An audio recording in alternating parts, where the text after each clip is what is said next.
So I'm sorry that it has been so long since I last produced an ETCS Bites Back video.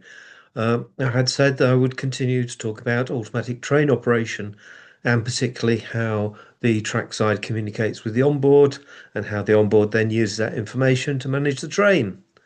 But oh dear, it's just so complicated and so much information, and actually it's quite hard to see how it would be used, and then you begin to think about it and realize that perhaps there are some things that are not included. Anyway, I thought I'd just round this off with well, start with an apology. Probably going to apologise by the end because by the time you've seen what we've got to talk about. Oops, let's just get the next slide up. There we go. So, how do we replace the driver? Well, that's the purpose of ATO, is to take over the driving function. So, what does the system on board need to know in order to do that? Well, it's going to need to manage speed, so it's got to know the speed profiles.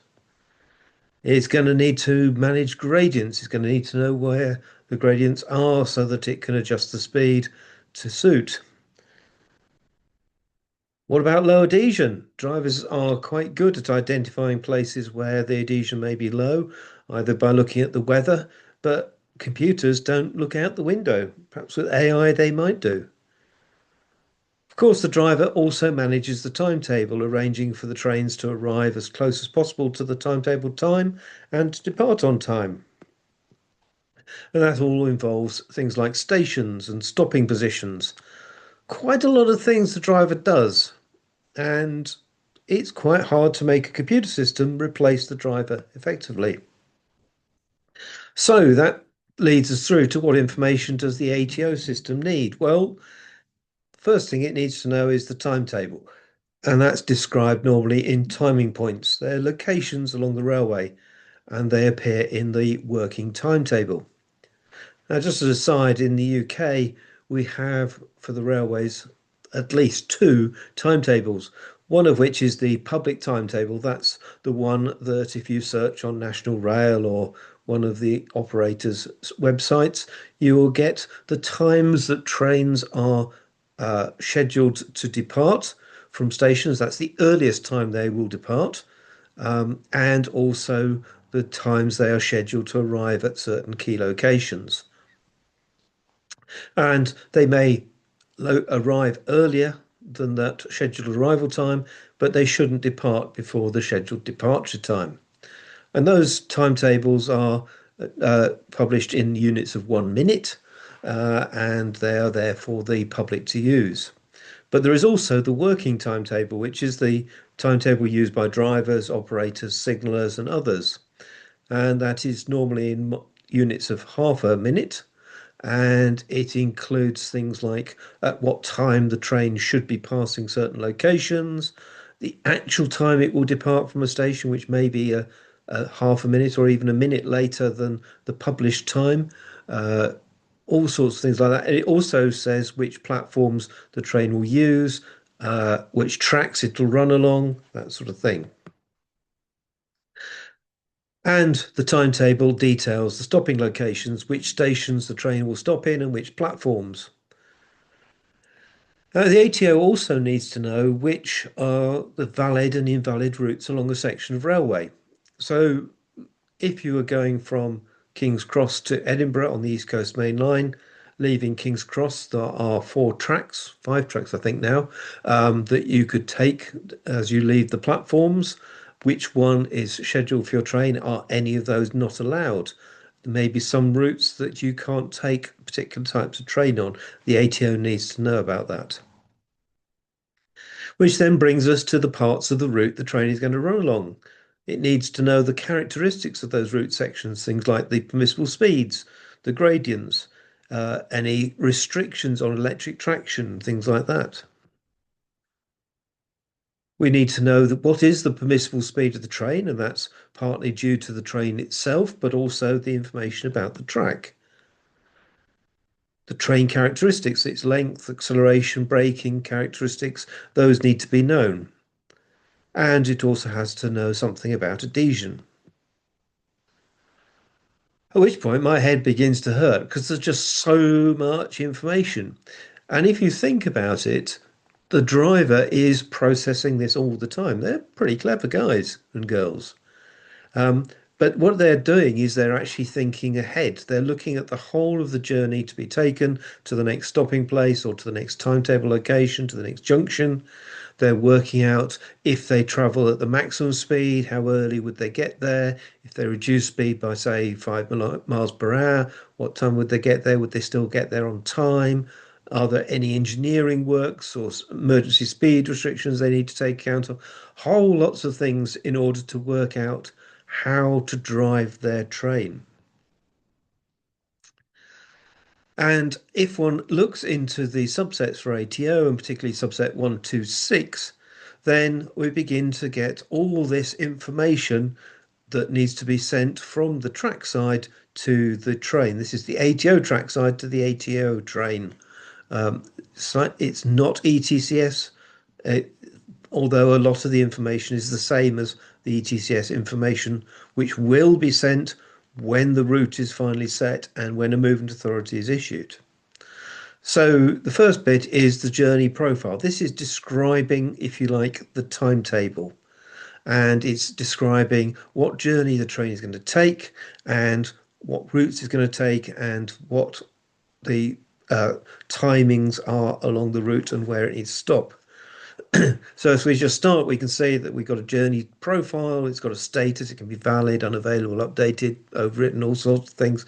How you use all that, oh, who knows? Um, but then the next bit is it then lists a whole list of segments that the train is going to travel along. And for each of those segments can have timing points within it, places that trains may need to stop or where they may not stop but need to pass. How early can they pass it? How late can they pass it? That sort of thing. A whole lot of information. We've got departure details for each of the stopping points. With can they be skipped? Is it enabled for the driver to say that the train will not stop there? Things like that. The times of departure, how long the dwell time is, whether the doors have got automatic closing things. Oh, it's quite a lot. But then if we begin to dig in even more into the actual segments, now that's when it begins to get interesting. How big would a segment be? It's not so clear in the documents that I could find. You could say, well, perhaps it goes from each point end to the next point end. Awful lot of segments for certain journeys. Or perhaps it goes from a junction to a junction. But that could mean that a lot of the segments repeat information that's in other segments. Tricky this. But basically, each segment needs to have information about what its characteristics are, where it starts and where it finishes. Um, we've got information about the speed profiles. Now, these would obviously be the same ones that will be transmitted with ETCS. But because the ATO is looking all the way through the journey, it needs to know the speed profile that's applicable to that train. So hence we need the cant deficiency information, we need the international speed categories, we need axle load categories that we'll come to later, we need the gradient over on the right here in order to work out what the appropriate speed should be all the way along the journey in order to reach the stopping locations and passing locations at the right times. So we need to supply all this information up front. So all of the segments for the whole of the route need to be supplied to the onboard. We've also got things like curve radius. Not sure why we need this, perhaps. It affects the comfort. Perhaps there is issues like that. We've got voltage changes and voltage restrictions. Again, some of these are the same as what will be sent by the ETCS. We've got information about balises the train will encounter and also the timing points. These are the defined locations within each of the segments where a timing point can be set within the journey profile. And for each of them where is a stopping location, then there's a tolerance. How accurately would the train need to stop? We've got information about platforms. Defines when the platform starts, when it finishes, how accurate it is, uh, whether it's in the segment or not. Now, one interesting thing that I noticed was missing was information about where different lengths of train should stop in a platform. So if you go to most UK platforms where there are a range of trains, you'll find there are a series of car stop markers down the platform.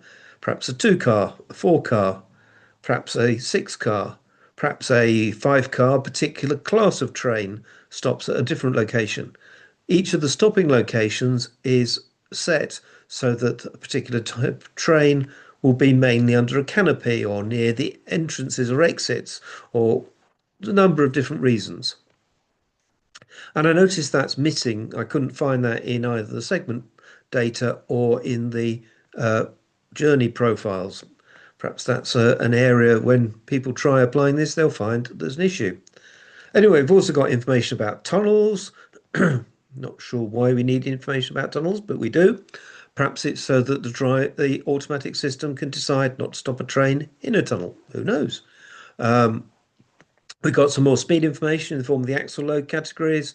We've also then got some information about level crossings, and particularly unprotected level crossings where the driver will need to take over to check the line is clear. Information about permitted braking distances where that functionality is used, regen, eddy current brake, magnetic shoe brakes, all these sort of things, whether they can be turned on and off, and also areas where dynamic brakes can be used. It's complex. It made my head hurt. I honestly don't know when a first compliant ATO over ETCS will be developed and whether it'll actually deliver what people expect. I think when people try and do it, they may well find that there's information missing or that it is just such a nightmare. And just imagine this train going from King's Cross to Edinburgh and it's scheduled in the working timetable to go down the fast line, but for some reason that line's blocked. It's going to be rerouted halfway on the journey onto the slow line. Does that mean we've got to send a whole new uh, journey profile and the train has then got to request a whole new set of segment profiles for that? I think so. So not only have we got to send the information to the train at the start of journey, but we've got to keep updating it. It just feels like a nightmare to me on a complicated, multifunctional, multi-train route. I'm sure if you look at something like the Victoria line or even the Elizabeth line through London, where all the trains follow the same route, there's no junctions, you can't change tracks, it's pretty easy to do it. The data is going to be straightforward. But when you get to something like running from King's Cross to Edinburgh with different length of trains, sometimes the trains are coupled together. Yeah, it's up. Anyway, rant over. I hope this has been entertaining, if nothing else, and I wish you all the best.